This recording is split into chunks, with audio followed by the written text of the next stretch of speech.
Deep in the countryside of Japan, nestled between rolling green hills and clusters of bright cherry blossoms, there was a cafe unlike any other.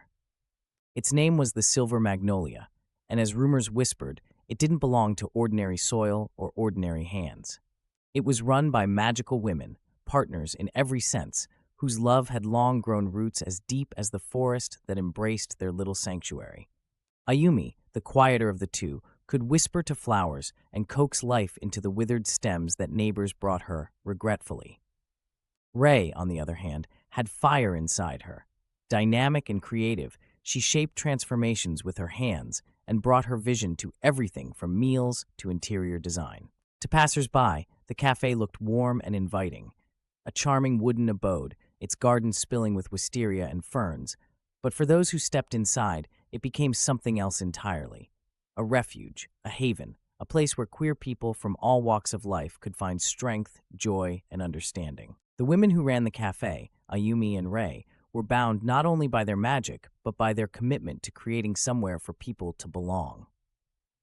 Together, the pair had built this small haven from the ground up, pouring all their love and magic into it, a place where people like them, often misunderstood, could find safety. The Silver Magnolia had a peculiar presence.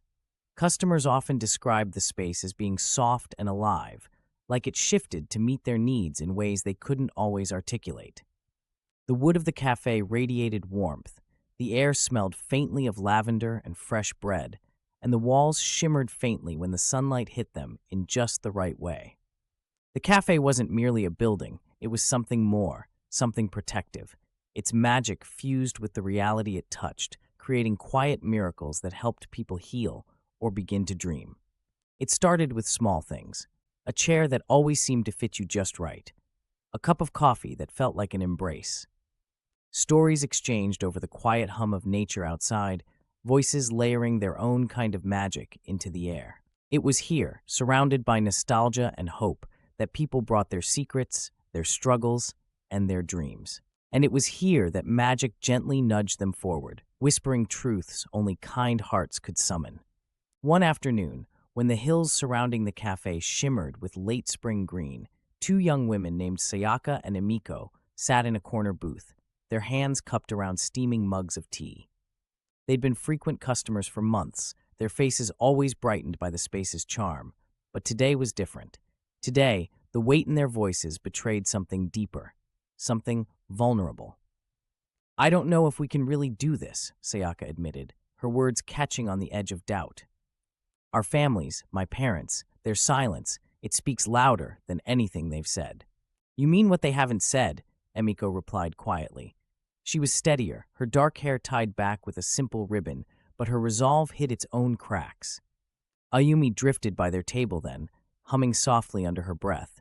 With a discreet flick of her fingers, the petals from a nearby bouquet of hydrangeas lit with faint blue light, their scent deepening before spilling toward the girls. Instantly, tension eased from both of their bodies, a subtle assist from the ever-watchful hands of magic. "Would living together really make it worse, though?" Emiko asked after a pause. Sayaka hesitated. "I don't know. Maybe it'll be enough to make them cut ties completely." "You want this, right?" Emiko's voice softened. "You want us. That's what matters." Before Sayaka could reply, Rei appeared with two desserts, fruit tarts carefully dusted with powdered sugar, and slid them onto the table. "You know, those tarts practically begged me to give them to you. Said you looked like you could use something sweet. These were made with love. I think you'll find the courage in them isn't just metaphorical." Emiko turned her tart experimentally, realizing it seemed warmer than the room itself. When she took a bite, an unexpected thing happened.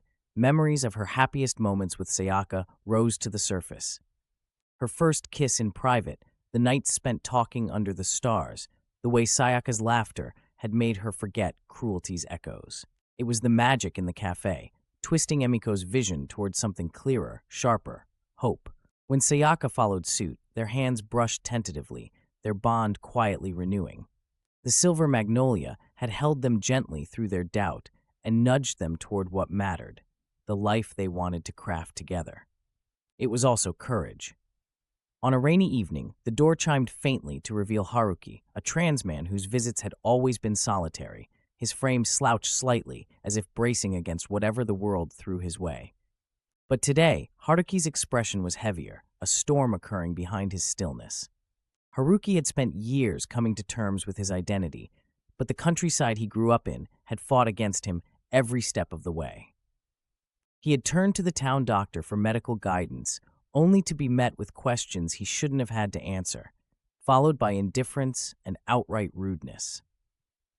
And now, he had decided, enough was enough. He'd leave soon, traveling to the city for help.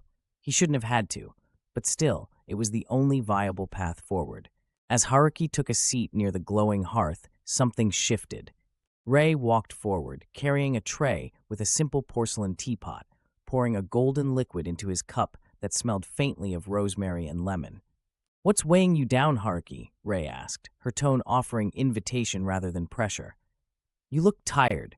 Haruki wasn't usually one for vulnerability, but after a long moment, he whispered, "My doctor's words aren't why I came here, but sometimes it's hard not to feel like I'm shrinking, that I'm screaming into silence. I feel angry, I guess. Or like anger went so deep inside me it became sadness instead." Ayumi joined them then, her soft magic weaving comfort into the space via a flicker of candlelight. The room, once dull, became brighter somehow. "People like that doctor, they only understand the world through mirrors crafted by their fear," Ayumi said quietly. "But you have stories that belong to you alone. They're what craft realities stronger than anyone's ignorance." The teacup in Haruki's hand warmed faintly. He blinked, unsure if it was the tea itself or something else. That warmth worked itself downward, filling his chest, stoking flames beneath layers of ash. He hadn't shrunk, after all. He was still here, and he would keep screaming until real voices answered back.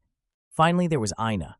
She was a trans woman with bold dreams, to become a fashion designer, known for crafting outfits that celebrated individuality and beauty.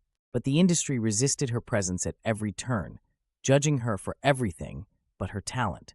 She had returned to the countryside wounded by rejection, unsure if her creativity had meaning anymore. But in Silver Magnolia, she found others, the cafe's quiet presence healing her cracks. She met Ray's magic as encouragement, Ayumi's as light, and the force of every customer's queerness as a quiet rebellion against erasure. Pieces of Aina's dream stitched themselves back together inside the cafe's delicate walls. And when the magic whispered to her one night, what if she didn't craft her way back into an industry that didn't welcome her? She listened. A few months later, Aina's first homemade creations became local favorites. People didn't just wear them, they wore her story. For Ayumi and Ray, there was magic beyond even understanding. Places like Silver Magnolia weren't just kind, they were resistance itself, and they would grow infinitely strong from the brave souls who dared call them home. Within its walls, stories of courage and resilience intertwine, creating an unbreakable tapestry of love and defiance. For those who entered, the Silver Magnolia became more than a cafe. It was a sanctuary where dreams could be reborn and courage could be found. And so the Silver Magnolia stands, its magic ever-growing, nurtured by the bravery and love of those who call it home.